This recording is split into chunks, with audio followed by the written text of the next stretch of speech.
film Spectre, released in 2015, was directed by Sam Mendes and was produced by Barbara Broccoli and Michael G. Wilson. Spectre is the 24th Bond film and the 4th starring Daniel Craig. It was a film that also marked the reintroduction after a very long absence of a key element within the whole Bond myth, that of the shadowy organisation of Spectre. This is an organisation that was alluded to in earlier films, Casino Royale in 2006 and Quantum of Solace in 2008. What makes Spectre of interest here is that we are also reintroduced to James Bond's counterpart, the Moriarty figure of the series, Ernst Blofeld. Ernst Stavros Blofeld, to give him his full name, has been an oddly underutilised character, and one that, despite numerous on-screen appearances, has never been really given the justice that it deserves. Throw me a frickin' bone here! Blofeld was originally of German, Greek, Polish heritage, as created by Ian Fleming. He embodies many of the traits we now commonly associate with Fleming's villainous characters, i.e. sadistic, psychopathic, an aristocratic bearing, and usually bizarre in appearance, often burdened with some kind of scar or distinctive visual signature. Blofeld is a truly great literary villain. An expert duelist, qualified historian and economist, Blofeld's a fraudster, a pompous, arrogant psychopath who was too shifty and untrustworthy even for the Nazis. But sadly, the Blofeld of the books has never made it to the screen. This organization does not tolerate failure. Spectre, which is an acronym for Special Executive for Counterintelligence, Terrorism, Revenge and Extortion, is a fictional global criminal syndicate and terrorist group. In the books, Spectre extended and evolved from the Soviet-forged espionage agency SMERSH as a financially motivated, non-political extremist group of ne'er-do-wells, gangsters, fraudsters, assassins and ex-Nazi war criminals, all of whom were set on creating chaos and profit throughout the globe. The organisation's first appearance was in the 1961 book Thunderball, and the foundations for its position within the Eon film series were laid in that first film, Dr. No, in 1962, where Spectre ran as an undercurrent and appeared in various forms right up until the organisation's last official on-screen appearance in the 1971 film, Diamonds Are Forever. Blofeld was originally a faceless figure of mystery, a shadowy criminal mastermind glimpsed in from Rush with Love and Thunderball. He was finally unveiled in You Only Live Twice as actor Donald Pleasance, but up until then it was Anthony Dawson who appeared in silhouette only and Eric Poldman who provided the voice for that silhouette. Certainly there seems to be no hard evidence on this, but Donald Pleasance's emphasis of an Eastern European accent certainly fits with Fleming's characterisation of an indistinct foreignness, of someone resolutely non-British and ergo non-trustworthy. But one can almost hear overtones of the film director Roman Polanski in Pleasance's version of Blofeld. Remember, Pleasance had just worked with Polanski on films like Cul-de-sac. It's a very banal, mundane movie the director shows. Pleasance's version of Blofeld is a creepy, bizarre rat man, distorted by megalomania, a strange, odd counterpoint really to Connery's heroic figure. Pleasance's version in the 1967 film has now become the commonly agreed visual touchpoint, as reinforced by Mike Myers' Dr. Evil parody from the very successful Austin Powers series. But Pleasance was in fact a last-minute replacement for producer Harry Saltzman's original choice, Czech actor Jan Verick. Verick was considered by Louis Gilbert, the director, and Albert R. Broccoli, the other producer, as a somewhat anticlimactic choice. Working on the logic that to match the larger-than-life dimensions of the film they were currently making, and also that they'd been building up to really since 1963, the actor that had been cast was seen as too unthreatening and lacking the necessary impact.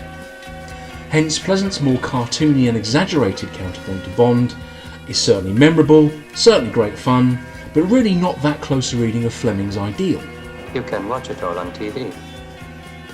Telly Savalas' Blofeld in On Her Majesty's Secret Service, 2 years later, probably remains the most faithful adaptation of Fleming's character, certainly as outlined by the book the film is drawn from. Although slightly overwhelmed by Savalas' own acting persona, his Blofeld at least contains elements that define the arch-villain, and making a much more imposing and plausible threat to George Lazenby's version of 007. He exhibits the layers of contained madness and paranoia that exemplified this version from the book. He retains some of Fleming's pomposity and self-regard. Of course, he has more screen time than the other versions, and director Peter Hunt ensures that we are given a villain that matches the more plausible tone of his film, allowing him to appear as a more rounded character rather than just a parody. Savalas's Blofeld wants revenge and status, and he'll go to any lengths to achieve this, be it sacrificing a dozen young women or any number of henchmen to do this. That I mean what I say, and I'll do what I claim. His murder of Bond's wife Tracy at the end of the film is a canonical moment in the Fleming books, but this is wiped over almost immediately in the next film, Where is Ernst Stavros Blofeld? and referred to only in passing later on in the series, to give each version of 007 a sense of depth. Once you've made your point.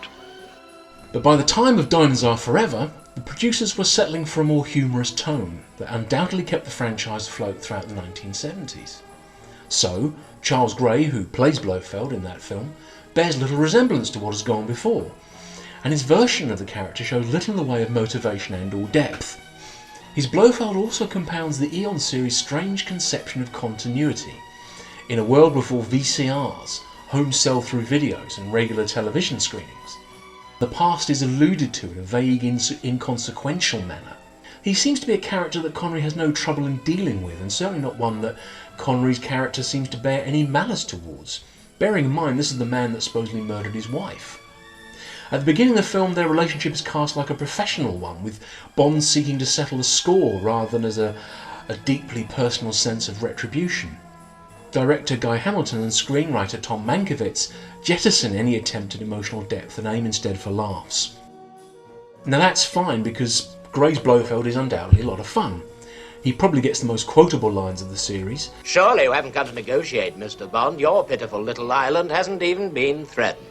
And he plays Blofeld as a kind of exasperated, slightly camp, grumpy colonel who seems to be burdened with barely tolerable staff. You stupid idiot, you're going to kill me! Gray's version is one that bears numerous viewings, but again, it's not really Fleming's character. Well, if we destroy Kansas, the world may not hear about it for years. Blofeld was reprised briefly without any official name attached in the opening pre-credit sequence of the 1981 Roger Moore film For Your Eyes Only, where the actor playing him, John Hollis, was referred to in the cast list merely as the wheelchair man, and was dumped unceremoniously down an industrial chimney. The reason for this is complex. Blofeld's absence in the official Eon series of films was because at that point the character and the name of Spectre itself was tied up in an ongoing litigation case. The freeing up of these rights issues for Spectre in 2015 meant for the first time since the 1970s that Eon now have the rights to all of the fundamental elements of Fleming's novels.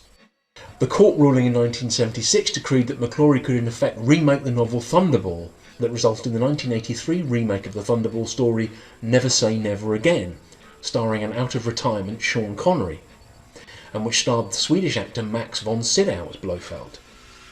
Von Sydow appears more as a background figure to Klaus Maria Brandau's Emilio Largo, and it's a real shame because from the scant few moments of screen time we're granted, it's very clear that von Sydow possesses the weight, charm and depth to bring the character to life.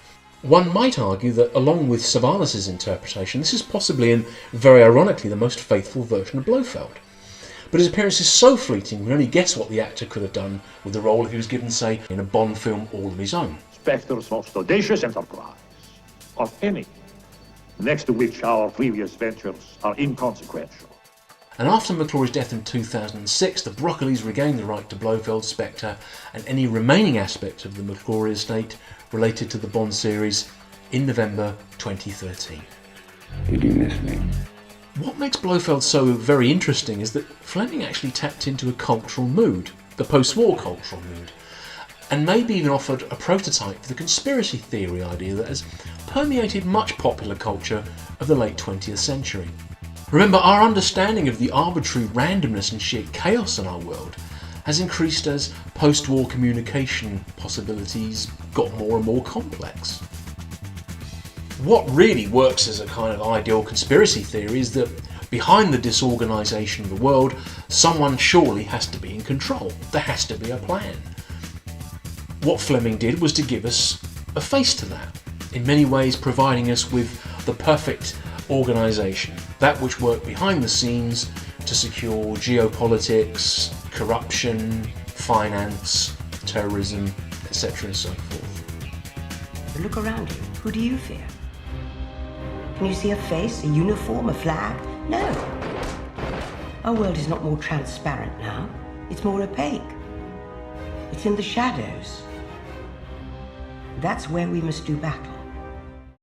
So after a 50-year battle, Spectre restored Bond's greatest adversary in the form of Christoph Waltz.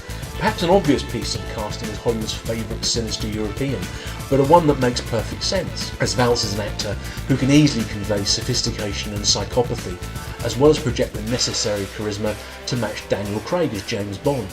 In truth, saddled with an unlikely unnecessary plot revolving around a familial link to Bond, and a truly curious plot that undermines the three films' previously carefully constructed continuity, Waltz's version is yet another disappointment to hardcore Bond fans.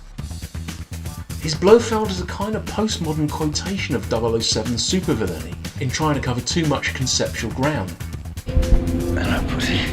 It's as if the character is being pulled in too many different directions, as though this version can't seem to get past the filmic history associated with Blofeld, and that Sam Mendes, the writers and the producers, are overwhelmed by the task of reviving Bond's arch-villain for a contemporary audience. The man you're talking to now, the man inside your head, is Ernst Stavros Blofeld. I say, if in doubt, simply return to Fleming and use what's there. There is a reason why that character has prevailed and permeated popular culture at a profound level. Maybe like Bond itself, what is needed is not a stunning reinvention or a clever inversion, but merely a reinforcing of the very elements that have made this idea so prominent in popular culture to date. Perhaps it is now time to stop getting Blofeld wrong. You're a hard man to kill, Blofeld.